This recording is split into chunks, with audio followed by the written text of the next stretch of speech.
This week, the Jewish world marked Yom Hashoah. Now, Yom Hashoah is not the same as International Holocaust Memorial Day. International Holocaust Memorial Day takes place in January. It was chosen based on the date of the liberation of the death camp in Auschwitz. That was the date chosen. It was also not the date that was preferred by the Yiddishist world, the Jewish Labor Bund and Yiddish socialists and Zionists. They preferred the date of April 19th in the general calendar. Why April 19th? It was the date of the beginning of the Warsaw Ghetto Uprising, a fight for Jewish dignity, if not survival, since most of the Jews of Warsaw were already dead by that time. In the end, the day that is marked by the Jewish world has a longer name than we're familiar with. It's actually called Yom Hashoah v'Hagevurah, the day of Holocaust and heroism, because it was established in Israel by the Israeli parliament, the Knesset, in 1959 as a statement of both remembering the disaster, but also remembering the courage and the fighting back. Remember, I talked to you about how some take the story and make it uplifting, and some take the story and face the horror, and some live with a foot in both worlds. In Israel, on the day of Yom HaShoah, an air raid siren blows for 2 minutes, and the large majority of people stop what they are doing and stand still. If they're walking on the street, even if they're driving their cars, the cars pull over, the people get out of their cars and stand up. Now, a large proportion of the Israeli population, the Jewish population, are Holocaust survivors or their descendants, but it's a statement of solidarity with the Jewish people. Even those Jews who have roots in Iraq or North Africa that didn't experience the Holocaust directly still feel connected to this Jewish story. And the date of Yom HaShoah is on the Jewish calendar, not the general calendar. It is on the 27th of Nisan. It's just about halfway between Passover and Shavuot, the festival of the summer harvest. It was chosen on the Jewish calendar, and that's why it moves in our general calendar, but it's always the same time in Jewish life. After the Holocaust, a deadly explosion of anti-Semitism that killed 1/3 of the Jews in the world. Remember, there were 18 million Jews before the Holocaust, 12 million after, and we've only now just gotten about back to the point of what the Jewish population was in 1939.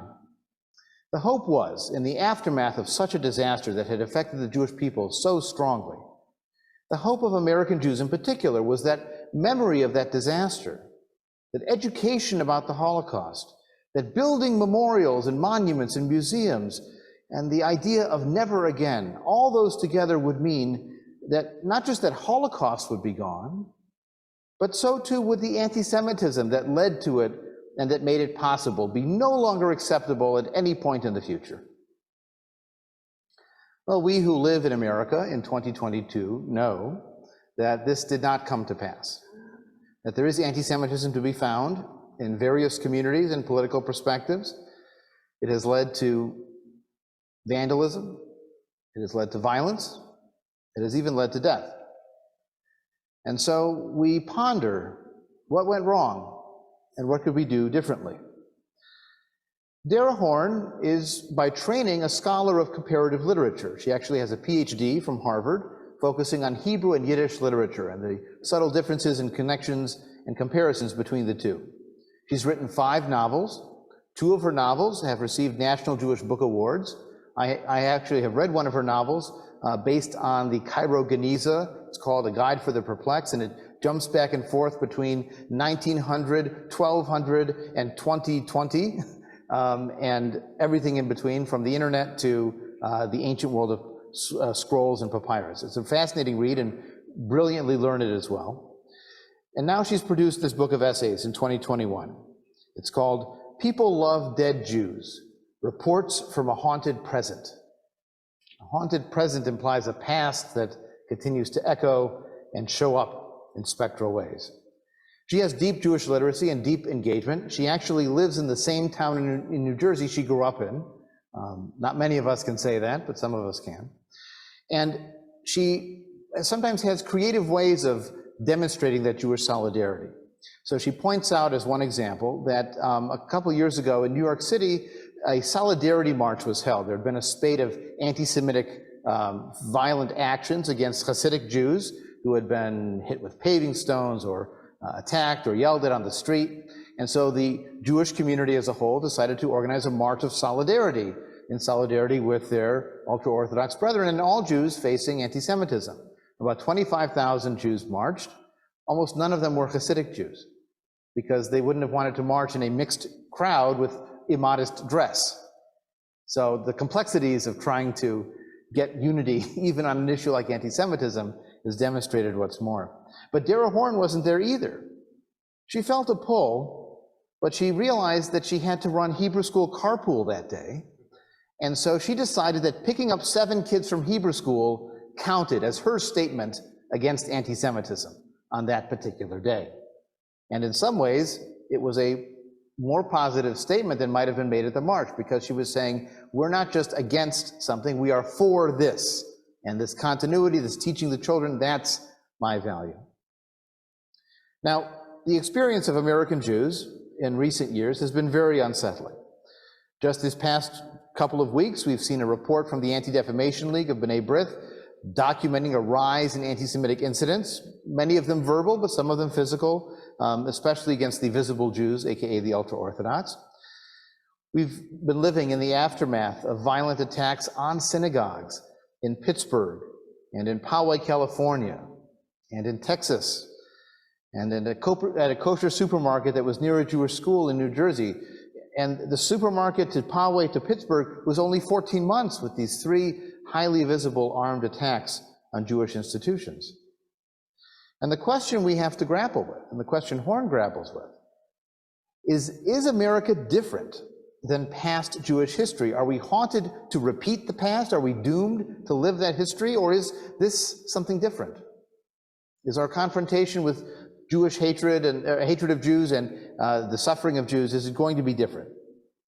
Now, Dara Horn agrees that this is not Germany 1935. Here, the government, the police, our neighbors are mostly on our side. They do not support the pogroms, and the pogromists do not have mass support. Of course, we have to remember that 10% of American population means 30 million people. So it only takes 10%, and then you get 30 million people who might have very anti-Semitic attitudes or even be sympathetic to some of these actions. The question that Horn raises is a little more complicated than just saying it's the same as before. How do other people, the 98% of America, the 99.5% of the world population that is not Jewish, how do those people really think about anti-Semitism? And by extension, what do they think about Jewish people?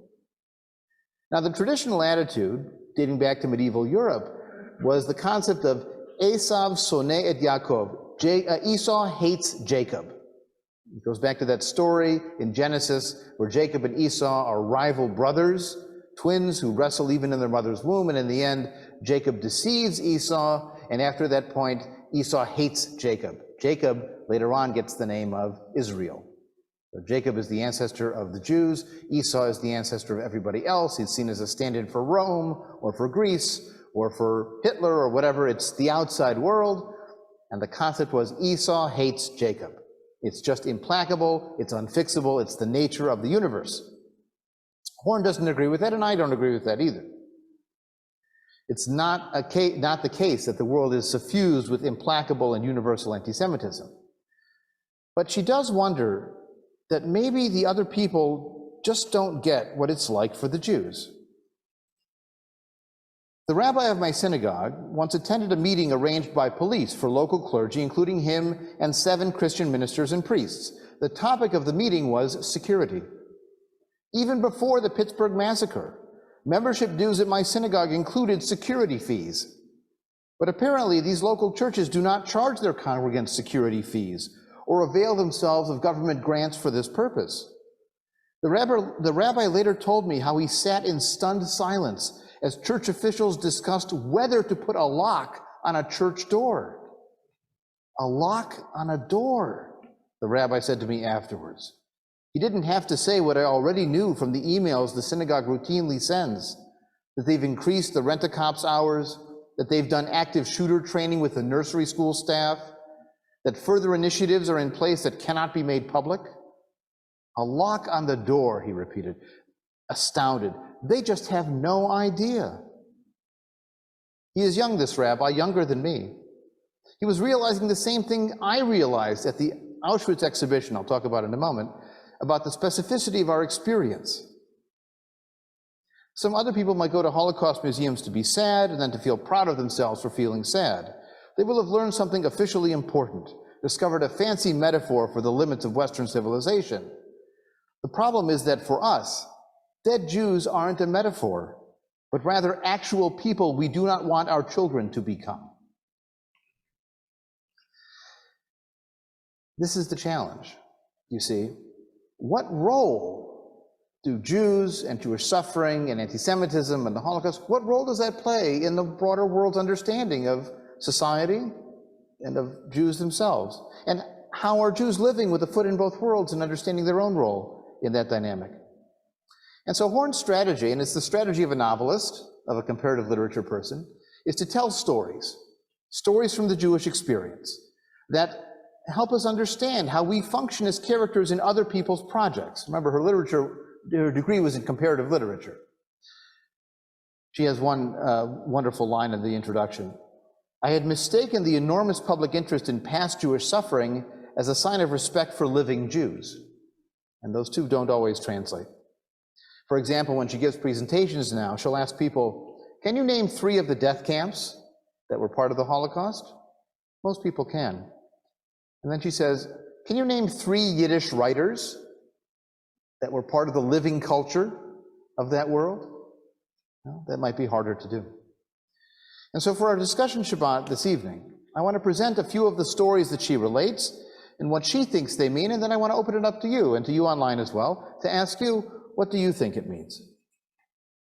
First, she has a number of stories about the Holocaust and how we tell stories about the Holocaust. She begins with an anecdote of what happened at the Anne Frank Museum in Amsterdam. Remember Anne Frank, who hid in the annex over the warehouse for several years until she was caught and then deported to Auschwitz and ultimately killed. There was an incident there where one of the employees decided that he wanted to wear his yarmulke to work at the museum. And the staff told him to take it off because they wanted to be universal. They didn't want to pick sides. And there was something horribly ironic about telling someone to hide their Jewishness at the Anne Frank Museum. But Anne Frank's diary is one of the most read works of Jewish literature and writing in history, aside from the Bible, of course. And in fact, the title of that chapter is Everyone's Second Favorite Dead Jew. You can guess who the first favorite dead Jew is? Maybe Jesus, right?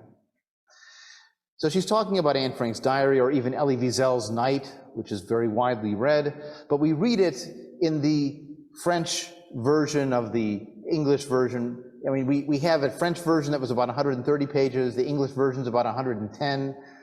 He originally did not write it in French or in English. He wrote it in Yiddish, his native language, and he wrote it 400 pages.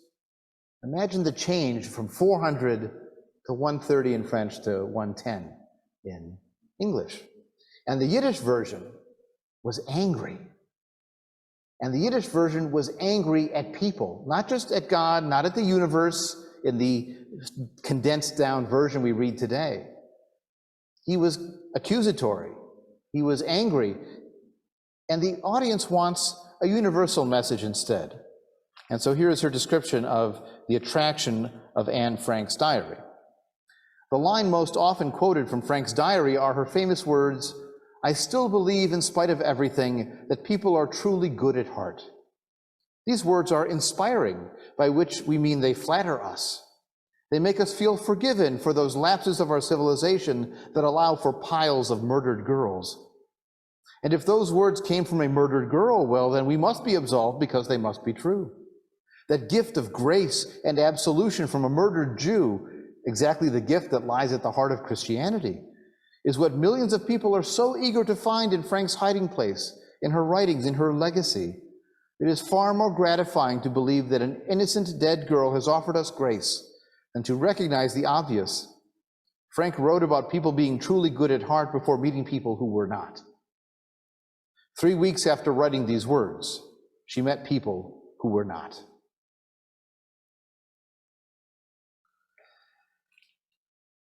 She then compares this work of Anne Frank's diary that many people know to a work that almost nobody has heard of, and I had never heard of this work. It was a work written by Zalman Gradowski. Zalman Gradowski worked in Auschwitz in what was called the Zetter Commando, the people that were forced to deal with the bodies after they had been killed.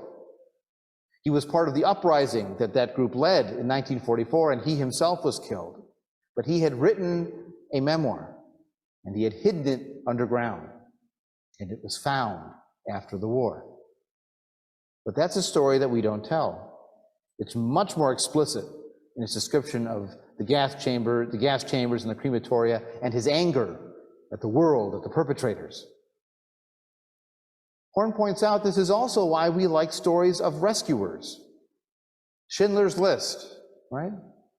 All these thousands of Jews saved. Stanley Kubrick's response to the film I thought was very interesting. It's similar to Dara Horn's response to Anne Frank. When Kubrick was asked what he thought about Schindler's List, he said, well, the Holocaust was about 6 million Jews who died. Schindler's List is about 6,000 Jews who didn't. So it's a nice story, it's an uplifting story, it's based on a true story, but it's not the whole story, because the whole story is a lot more death than life.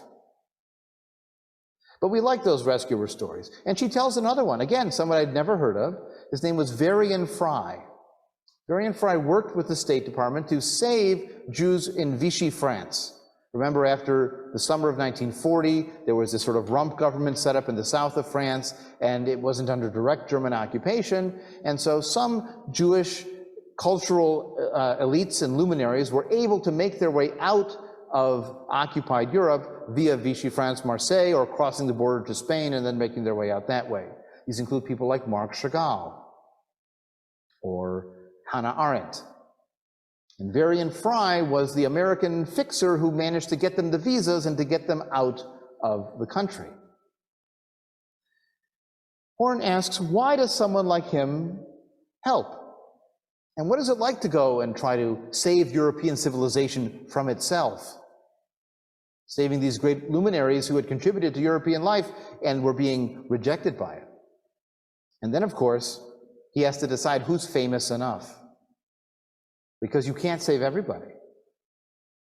In fact, the man who is focused on preserving the story of Varian Fry and has recorded interviews with everybody who knew him, himself was the child of people who Fry rejected because they weren't famous enough, they weren't high enough, and they wound up being saved by someone else, by a village in France that saved its entire Jewish population. So what does it mean to save, and who saves? We don't ask that question enough. We don't try to explore what it means to save and who would choose to help.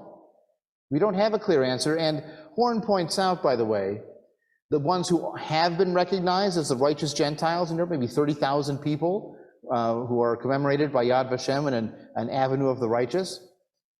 30,000 people of the population of Europe is very, very small.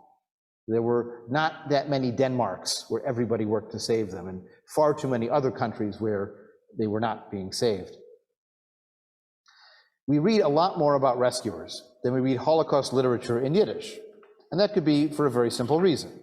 In Holocaust literature written in Yiddish, the language of the culture that was successfully destroyed, one doesn't find many musings on the kindness of strangers, because there actually wasn't much of that.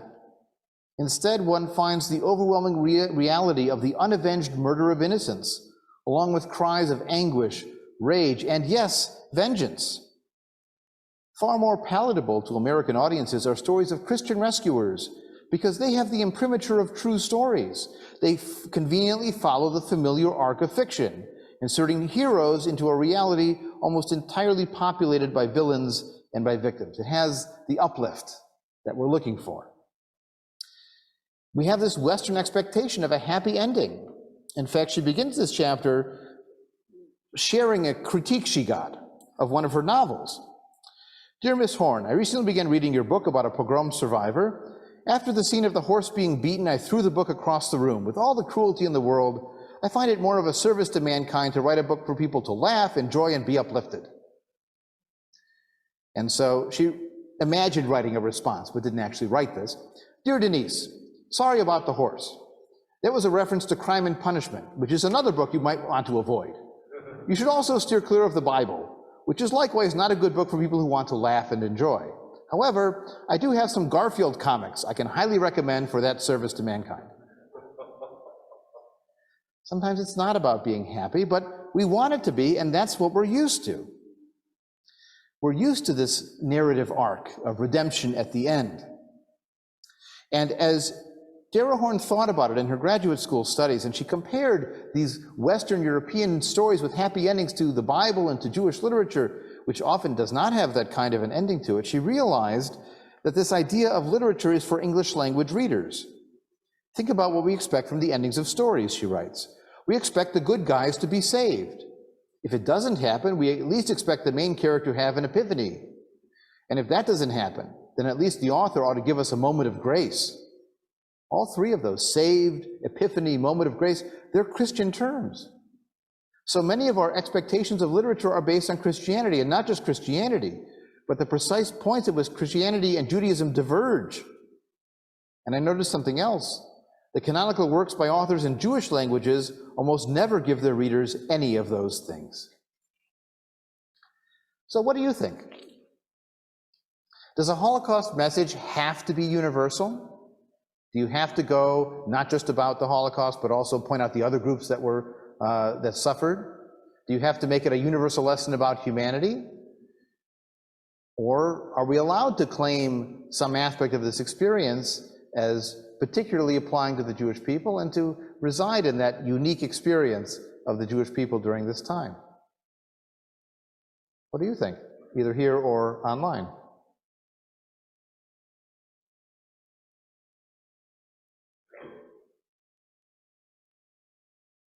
David will be our microphone gopher if we need to.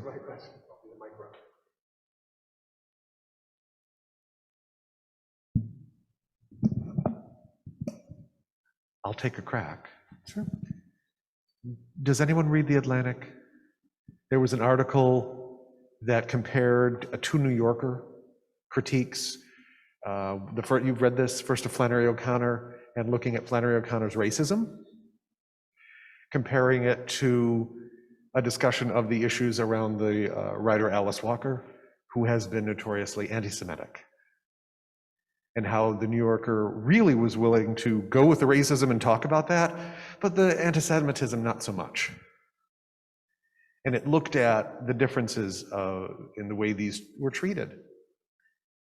And one point that it made was the anti-Semitism, that Jews get sort of what they call a circle around anti-Semitism, that other forms of racism and other forms of prejudice and bigotry are far more, are considered worse. And anti-Semitism is get its own, and I think to a certain degree, that there's your universality, or the reverse of anti-Semitism isn't like those other things. And that may be because a majority of the world doesn't know any Jewish people and has no Jewish context. However, I would think the New Yorker would take a different point of view. I see Cindy has her hand up online. I'm going to take probably maybe the easy way out here and say that it's both.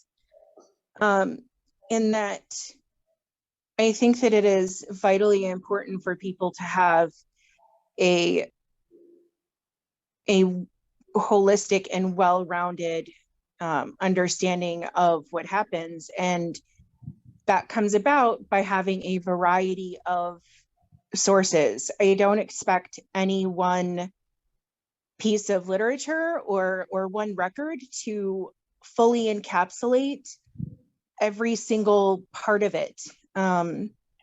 Certainly the devastation that it had on the Jewish people, on communities, on families, shouldn't be passed over for the sake of, warm, fuzzy stories about heroes.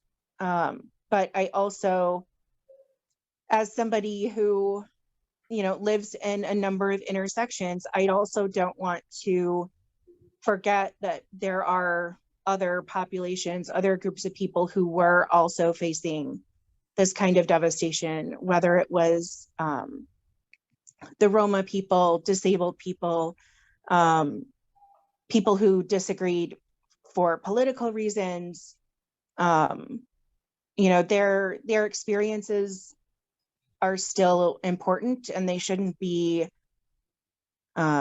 ignored in favor of any other group. But I think that really has to be on our part as consumers of that information, to make sure that we're seeking out those varied voices and multiple perspectives, so that we can really understand as best we can from a position 60 years later.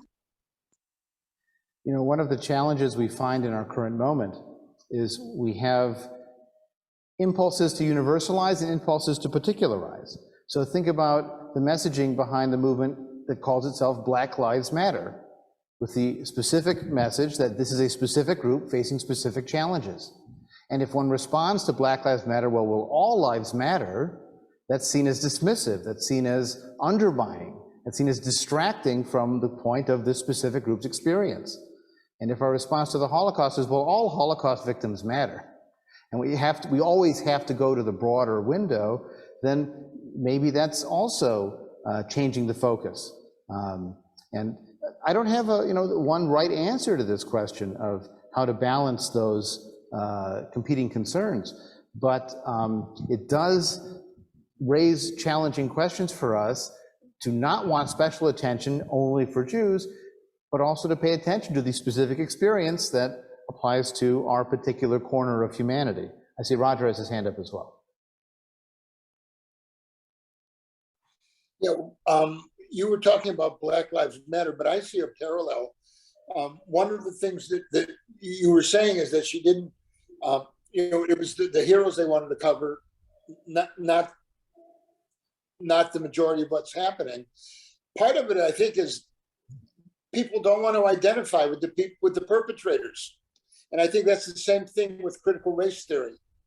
The reason I think there's so much opposition to it, besides that it's political football, is that people don't want to identify with what's wrong. They'd rather talk about how they helped the Underground Railroad than actually talking about the details of critical race theory. That's why Juneteenth only is a recent holiday, because we only want to talk about the good stuff we did or that we could identify with. Yes, and one of the points that, I'll get to Sheila in a second, one of the points that that Horn makes in the novel is that these savior stories sort of get us off the hook. They focus on the lights and not all the darkness that made the light necessary. And she even points out at one point that the savior lets European society get off without blame, as if the disaster that was happening was like a tsunami or an earthquake. It was going to happen anyways, and maybe, Sophie could choose one of her children, or Schindler could choose some of these Jews, or Varian Fry could save, 1,000 people, and the rest were just doomed to be destroyed. They weren't doomed to be destroyed. They were killed by people. They were killed by a system. They were killed by this society that didn't care enough to do anything. And to act like it was just fated like a tsunami and focus on the savers, the lifeboats, that's missing the forest for the trees. So, yeah, Sheila. The difference between saying that Jews died in the Holocaust and Jews were murdered in the Holocaust. Right. Well, for me, when I read something that has an unhappy ending, it tends to stay with me longer. The happy stuff, you read it and, sort of in one ear and out the other. The stuff that stays with you is the stuff that makes you think, and it's typically not the stuff that's a happily ever after. At a certain age, it's no longer the fairy tales that are interesting. But I think the bigger problem, which Roger talked about a little bit, is that most people are uncomfortable with being uncomfortable. And I think a lot of more people now, even than maybe ever before, don't want that level of discomfort. And that's another thing that I think that sets us, Jews in general, apart. We have a history of living with discomfort. And we're not entirely as uncomfortable about the discomfort. But we also have a history of blaming ourselves. Instead Well, of, I that's mean, we have a scapegoat tradition too, but we different also issue. will do that. But we have a very visceral understanding of discomfort. And I think that makes it a little bit more difficult to express that in a way that helps people be able to endure certain levels of discomfort. That's the critical race theory, all of it. Nobody wants to be uncomfortable about anything about them. Right. And I think we need to make that a little bit more comfortable, maybe? Or more open to accepting. Yes, Larry, and then we'll move on. Something that troubles me very much, and I don't have real factual data, it's an impression. And it's an American Jewish attitude that Israel seems to have gotten well beyond, excuse me.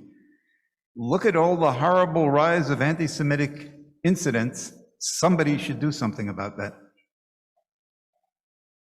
Well, I don't know that Israel is any different in that respect. Well, they take it as their problem. Well, yeah, well, except there was actually a survey that just came out this week comparing millennials in Israel and in North America, and how much they pay attention to anti-Semitism, or whether they think it's an endemic problem. Very different perspectives in the two different places. I saw Sandra had her hand up. I don't know, Sandra, did you want to add something earlier? Yeah, I kind of did. I think it just was thinking about what Sheila was saying, and it's not just that people don't want to be uncomfortable, they don't want to take responsibility, and they don't want to take action. That was what I was thinking there. And that's more of that seems to have been increasing, in my humble opinion, in the last few years. Okay. So let's move on to another theme that Horn highlights. And this is a chapter where she talks about two different kinds of anti-Semitic persecution: Purim anti-Semitism and Hanukkah anti-Semitism. She begins it by the anecdote of having to tell her children about the shooting at the Tree of Life Synagogue in Pittsburgh in 2018. She has kids, they go to synagogue, and this was in the news, and she had to find some way to explain it to them. And so she tried to tell her children what had happened, and they didn't ask why, they knew. Because some people hate Jews, they said. By the way, notice the difference, not all people. Some people hate Jews. And how did these American children know that? They shrugged. It's like the Passover story, they told me, the Hanukkah story, and the Purim story, and the Babylonians, and the Romans. My children are descendants of Holocaust survivors, but they didn't need to go that far forward in history. The words were already there. So it was part of their understanding of their own history and holidays that in some ways are training them to expect some hatred. But not all persecution is the same. Some persecution actually lures in the target to be complicit with the persecution. I mentioned earlier the example of the Zetter Commando that were forced to work dealing with the bodies of the murdered Jews. That was a way of spreading the guilt around, right? Making the Jews complicit in their own destruction. Same thing with the ghetto councils and all the rest of those terrible institutions. So here's where she compares these two styles of anti-Semitism.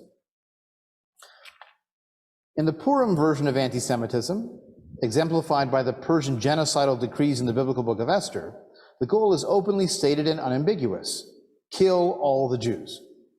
In the Hanukkah version of anti-Semitism, whose appearances range from the Spanish Inquisition to the Soviet regime, the goal is still to eliminate Jewish civilization. But in the Hanukkah version, this goal could theoretically be accomplished simply by destroying Jewish civilization while leaving the warm, de-Jewed bodies of its former practitioners intact. For this reason, the Hanukkah version of anti-Semitism often employs Jews as its agents. It requires not dead Jews, but cool Jews, those willing to give up whatever specific aspect of Jewish civilization is currently uncool. Of course, Judaism has always been uncool, going back to its origins as the planet's only monotheism, featuring a bossy and unsexy invisible God. Uncoolness is pretty much Judaism's brand, which is why cool people find it so threatening, and why Jews who are willing to become cool are absolutely necessary to Hanukkah anti-Semitism's success. These converted Jews are used to demonstrate the good intentions of the regime, which of course isn't anti-Semitic, but merely requires that its Jews publicly flush thousands of years of Jewish civilization down the toilet in exchange for the worthy prize of not being treated like dirt or for not being murdered. For a few years, maybe. And she launches into the story of a Soviet Yiddish actor, again, someone I hadn't heard of, who was close friends with Shlomo Michoels, who I had heard of, who directed the major Yiddish theater in Moscow, who was murdered in 1948. And this other man was one of the 12 Yiddish artists that was killed in 1952, when Stalin said, wipe them out, and these elite artists, actors, creators were all killed by firing squad. And Stalin had used these people, he had celebrated these people in the 1920s and 30s when they were trying to get the Jewish masses swept up in the Soviet experiment. They sponsored Yiddish theaters and newspapers and cultural events. It was anti-religion. It was anti-tradition. It was anti-Zionism. It was anti-Hebrew. But it was pro-Yiddish, and it was pro some kind of Jewish peoplehood, like there was Ukrainian peoplehood and Georgian peoplehood and other kinds of peoplehood within the umbrella of the Soviet Union. And in the 1940s, when the Soviet Union was facing death's door in confrontation with the Nazi regime, a Jewish anti-fascist committee was created that was sent out on fundraising tours to North America to raise money from Jews to support the Soviet Union. And Michoels and Itzik Pfeffer and others were sent out to spread the good word about all the good the Soviet Union was doing for Jews. And then in 1952, they weren't needed anymore, and they were killed. Now, there is a subtext in Horn's reading of this phenomenon, of the Jews who are more American than American, who are more Soviet than Soviet, who want to be part of the mass culture and leave behind their distinctive Jewishness. She would argue, I would think, or would agree with the proposition that those Jews who criticize Jewish tradition too much, or she might even extend that to Israel as well, are what she would call the useful idiots. Maybe that's too strong, but they're dupes. They're dupes by the lure of mass appeal and acceptance, who will undermine Judaism in their pursuit of higher ideals, of universal culture, and that will end in disaster. And she quotes a refugee from the Holocaust who actually went to New York in the late 30s and did not endure it directly, a Yiddish poet named Yankov Gladstein, who wrote a very powerful poem called A Gute Nacht, Welt, Good Night, World. These are some excerpts from his poem. Good night, wide world, big stinking world. Not you, but I slam the gate. Go to hell with your dirty cultures, world, flabby democracy with your cold compress of sympathy.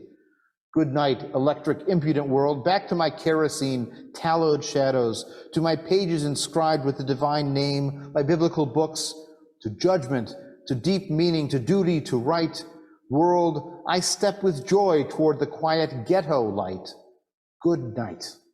I'll give you a parting gift of all my liberators. Take your Jesus Marxes, choke on their courage, croak over a drop of our baptized blood. From Wagner's idle music to wordless melody, the nigun, to humming, I kiss you, cankered Jewish life. It weeps in me, the joy of coming home. He's not inspired by the Jewish world. It's old, it's backwards, but the outside world has proven itself bankrupt. And so, in the late 30s, a Yiddish poet, seeing the disaster facing his people and writing after the war and seeing the disaster that struck his people, could easily have said, good night, world, enough of your high ideals. Well, what do you think? Is there such a thing as a Hanukkah anti-Semitism versus a Purim anti-Semitism? Or is that, in retrospect, blaming the victims, these Soviet Yiddish writers who couldn't have known what would happen as the wheel would turn in Stalin's oppression? Or maybe they could have. What do you think about the Hanukkah or the Purim expression? Please. Well, one of the things I think we need to think about from the view of the Hanukkah story anyway is, what is Hanukkah really celebrating, right? It's sort of the victory of the fundamentalists over the Hellenists.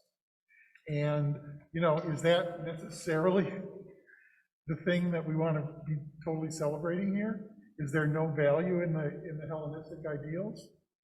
Well, this is the question. See, she would say the Hellenists were the ones encouraging the abandonment of distinctive Jewishness, who wanted to reverse circumcisions for their boys going to the gym and who wanted to drop Jewish language. They translated the Bible into Greek so they could read that in their synagogues, and they would have vanished, she would argue, by leaving too much behind. Now, again, we might be on a different side of that argument. We might say that living in an obscure ghetto, we don't want the ghetto. We want our Jewishness and our broader society too. We refuse to choose one or the other. But she's trying to make the claim that Hanukkah represents a threat to Jewish life in the form of those Hellenistic Jews who might not have realized what they were leading to, but like the Soviet Yiddish writers, might have been complicit in their own destruction.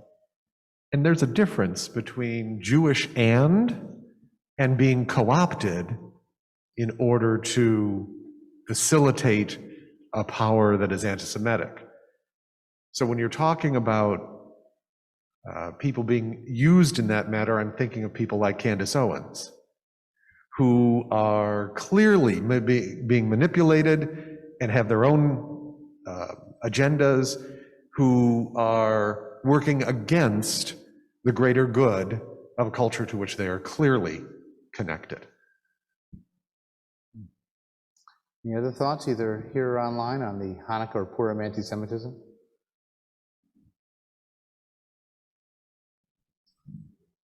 Well, let's look at our last version of the story, or the last exploration she has, and that is, what do we do? How do we respond in 2022 to these issues of anti-Semitism and society? She describes her experience visiting a massive exhibition put on in New York City. It was called Auschwitz, not long ago, not far away. And that museum, that exhibition that she goes to, it's a temporary exhibition. This is by the same company, by the way, that did the human bodies exposition with these plastinated bodies that are splayed in many positions, and by the way, may have been provided by the Chinese government of dubious ethical provenance, but now we know that. I enjoyed those exhibits, but now I feel really bad knowing where they came from. But in any case, this educational for-profit company puts on this exhibition about Auschwitz, and she goes to it, and she says, actually, they did it pretty well. They did a reasonable job of it. So here's what she describes when she goes there. This exhibition checks all the boxes. There are wall texts and artifacts explaining what Judaism is. Again, think about the opposite. There have been Holocaust exhibits that don't even bother telling you what Judaism is. Half a room describes pre-modern anti-Semitism. Oh, it didn't just start with the Nazis, it goes back before that. There are sections on persecuted Roma, homosexuals, the disabled, so it covers the other groups. The exhibition also carefully notes that 90% of those murdered in killing centers like Auschwitz were Jews. So it's doing both the universal and pointing out the specific Jewish. There are home movies of Jews before the war, including both religious and secular people. All too often they pick videos of Hasidim and say that's what all Jews were like before the war, but it's not true. They were secularized even then. There are video testimonies from survivors. The exhibition is dependable, it's accurate. There's a room about the First World War's devastation, another on the rise of Nazism. The auto guide says thoughtful things about bystanders and complicity. There are cartoons and children's picture books showing Jews with hooked noses and bags of money, images familiar to anyone who's been on Jewish and on Twitter. There are photos of signs reading, Kauf nicht bei Juden, don't buy from Jews. There's a section about the refusal of the world to take in Jewish refugees. Somewhere there's a Torah scroll. The exhibition is relentless. After an hour and a half, I marveled I was barely past Kristallnacht.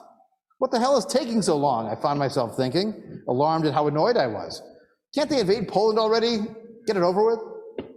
It took another hour's worth of audio guide before I made it to the Auschwitz selection ramp.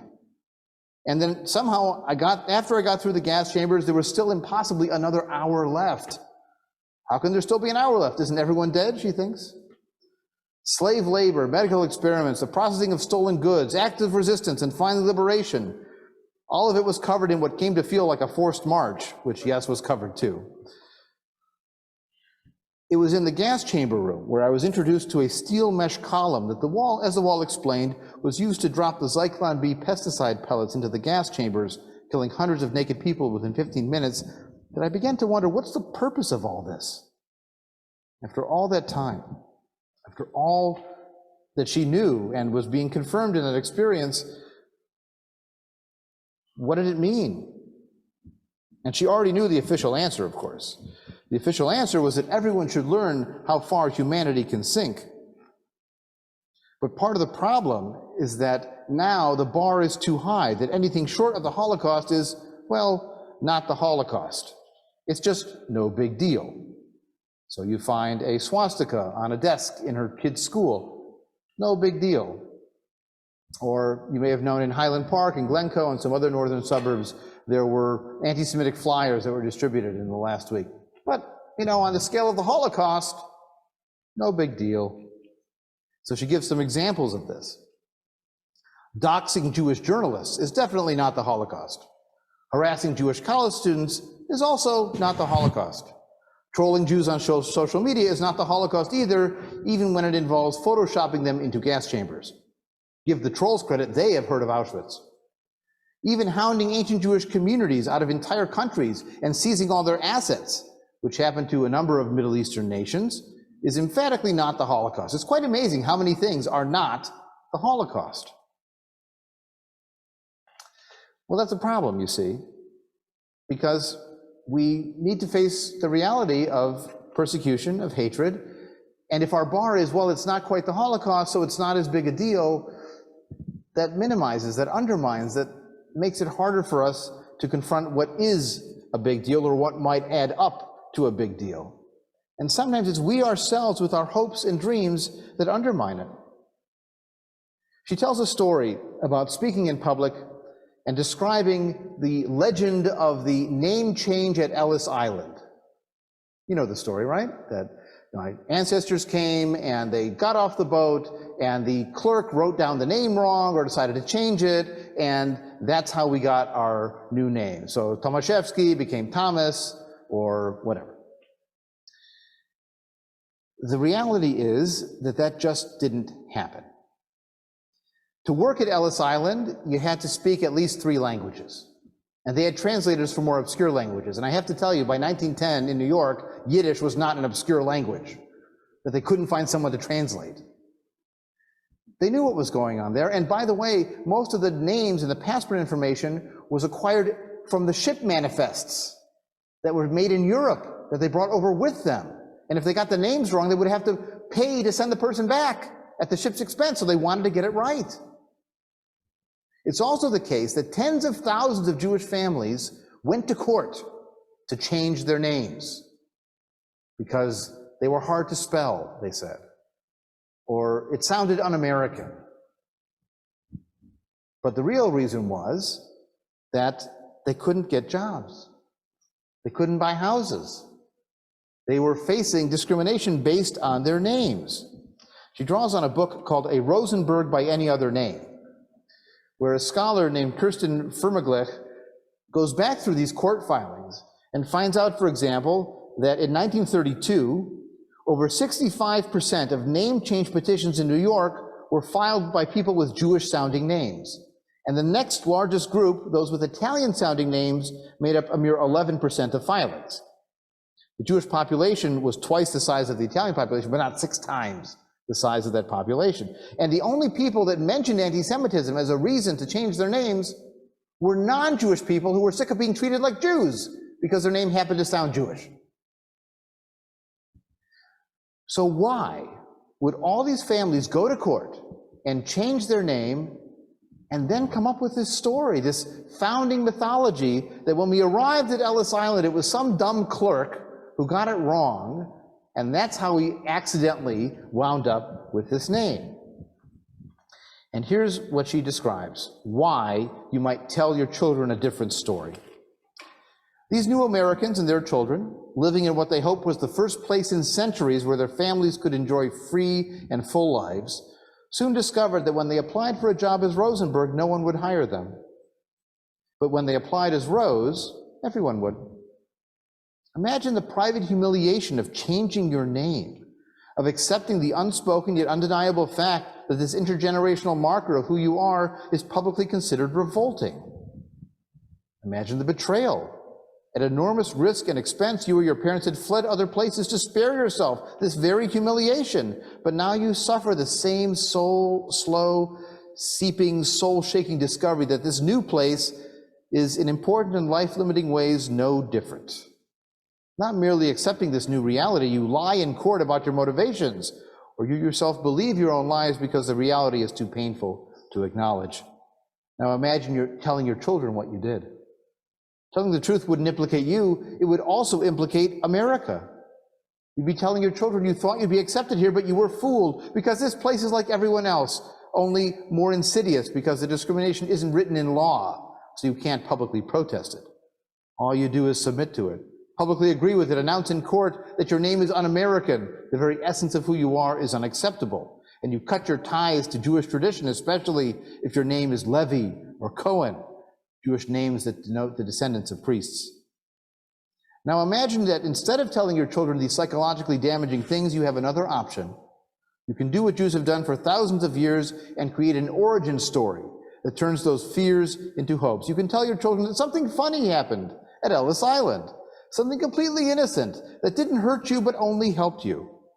If you tell that story, you've accomplished two things. First, you've made America into a place where people maintain their Jewish identity without any interruption of the line from Sinai. And second, you've made America into a place that is so welcoming that happy non-Jews greet you at the door and then make innocent mistakes that coincidentally help you fit right in, at no cost to you or to the 3,000-year-old tradition you want to maintain. This is the legend that the ancestors of today's American Jews created for their descendants. We were told that our ancestors were definitely not humiliated people facing the reality of American anti-Semitism, even though that's demonstrated by all those court records.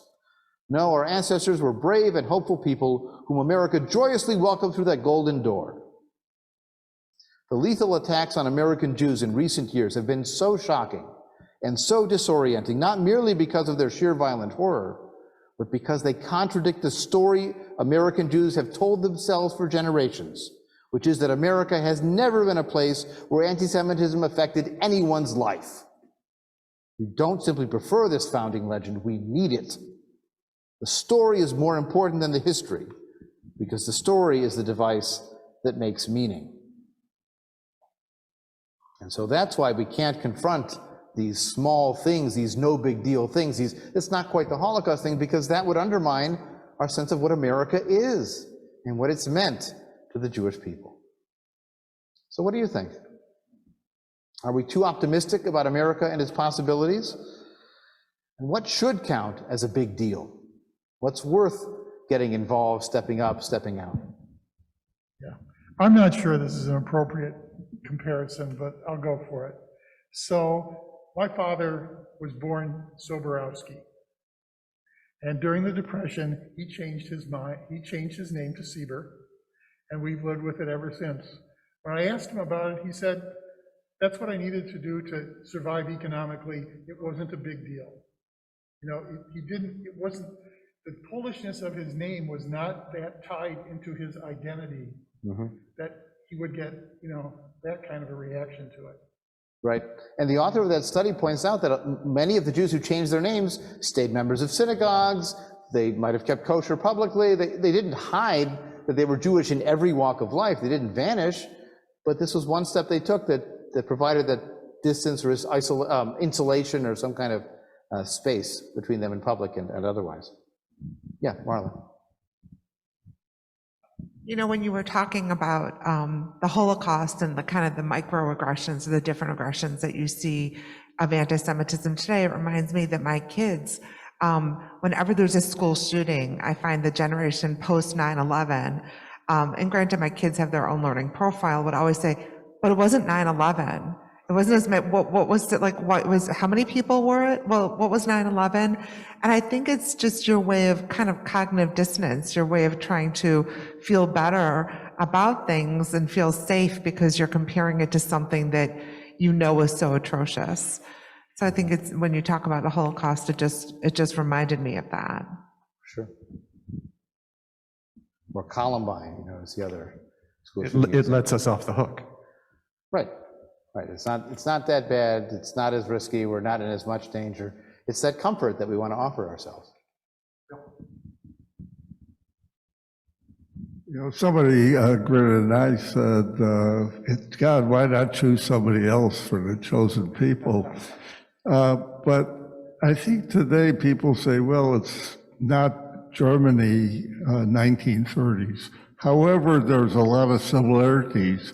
Sci-fi now, Jews can control the voting from outer space with lasers. And people in Congress say nothing. No, that's not true. A lot of people said things about that. And the other similarity that is coming back, it seems to me, it happened in Germany, is we heard in Charleston, Jews will not replace us. And as small as we are given this great power to replace the entire country. So I think it's time that we have to say it may not be the Holocaust, but there's some serious issues in this country. But one of the real concerns is this belief in the outsized power of the Jews. And this appears in all kinds of random places. She describes a city in China, Harbin, China, which is known for its Winter Ice Festival. And also, it used to be a wonderfully successful community of Jews that helped to build the Trans-Siberian Railway and the Manchurian Railway there. But when the Japanese took over in 1930, they, along with some criminals who were white Russians, you know, the anti-Soviet, anti-Bolshevik Russians, began to extort this community and wound up either murdering or expelling almost all the Jews who had been there. But now the Chinese government has invested $30 million in building this Jewish heritage site about the Harbin Jews, and some of it's really obnoxious. Like, they made a lot of money, you know, is presented on the plaques, and it's designed to draw in Jewish industry and Jewish investment into China. That they figure you flatter the Jews with how much money they make, and then I mean, it's all based on these stereotypes. The Jews are all about money, and she points out the irony. They don't mention, where are the Jews of Harbin? If things were so good, what happened? There's no mention anywhere of why they aren't there anymore. But this is the challenge, is these ideas have, you know, begun to permeate all over the world, and they're very widespread in the Muslim world. They're very widespread on either end, you know, the extremes of the political spectrum. We'll talk about the sinister influence of the Jews, whether it's the persona of George Soros or it's the specter of global Zionism and the Mossad. You get it on either end. And it's a really difficult place to be in the middle to feel that. And, you know, when it was a newsletter that went to 10 people, maybe we weren't as threatened. Once it's on the internet, it can go viral, and then it gets even more dangerous. I know Sheila wanted to jump in. When you were reading the excerpts from her book, I found myself wondering, where did she grow up? Because I can remember my grandparents. My grandmother did piecework in the garment industry, and my grandfather was actually one of the founders of the Illinois section of the International Ladies Garment Workers Union. But, you know, they'd read in the forewords about the Golden Medina and they'd laugh, because it is, and I think it's become increasingly clear, the United States of America has never lived up to the ideals that are enshrined in the Declaration of Independence and the Constitution. But many of the people who came from Europe understood that clearly. They weren't fooled by anything, but they did have more of an opportunity to be who they were, to live in the Jewish neighborhoods, to have their synagogue without fear of being overrun by the police and burnt out. But I don't think they were idealistic. I think they were very realistic about it. And I'm not sure that her characterization of the whole situation for immigrants certainly wasn't accurate, you know, in the tales that my family told. Mm-hmm. Well, you know, it's written in 2022. She grew up, she's about my age. She graduated college, I think, 2 years after me. So in her 40s now, you know, raised in the 80s and 90s. And she had her occasional run-ins with anti-Semitism, but growing up in a Jewish part of New Jersey, she was part of the mainstream, and that was not her experience. So, you know, people understand the world through the lens of their own life and their own culture. So I want to end with a final passage from her book. If I can get the camera to move. There we go. Look at me. This describes the genesis of this collection of essays. By the end of 2018, after a massacre of Jews in our more perfect union that hardly came from nowhere, the only thing my readers, students, colleagues, and editors wanted me to talk about was dead Jews. I became the go-to person for the emerging literary genre of synagogue shooting op-eds, a job I did not apply for, but one that I accepted out of fear of what someone else less aware of history might write instead. Even outside of those news headline incidents, I found myself asked again and again for my opinions on dead Jews. Perhaps I was expected to approach the subject with a kind of piety, an attitude that would generate some desperately needed hope and grace. After all, I was a living Jew, a writer, a religious person, even a Hebrew and Yiddish scholar. So I was clearly equipped to say something decorous and inspiring, something sad and beautiful that would flatter everyone involved. I couldn't do it. I was too angry. My children were growing up in an America very different from the one I'd grown up in, one where battling strangers' idiocies consumed large chunks of brain space, and where the harassment and gaslighting of others, encounters like those I'd once buried in my mental sock drawer, were not the exception, but the rule. My effort to prove a negative, that we weren't all dark, had failed, overwhelmed by the reality of being part of a ridiculously small minority that nevertheless played a behemoth role in other people's imaginations. So she decided to lean into this distorted public looking glass and report what she found. And this is the result. So I don't have a happy ending for you. That's not what she would want anyways. What I have, I hope, provided is a clearer view of some of the challenges that we face and the maladaptive strategies that we've tried in the past, the hiding, the leaning into America no matter what, the Holocaust memorial will be sufficient, that education will solve bigotry. That hasn't worked. And so we need to try other things, and we need, most importantly, to lean into who we are. I do like the fact that her response to anti-Semitism was, I'm taking my kids to Hebrew school. I'm showing up at synagogue. They aren't going to win. We will outlive them, is an old Yiddish saying. I think it's still true today.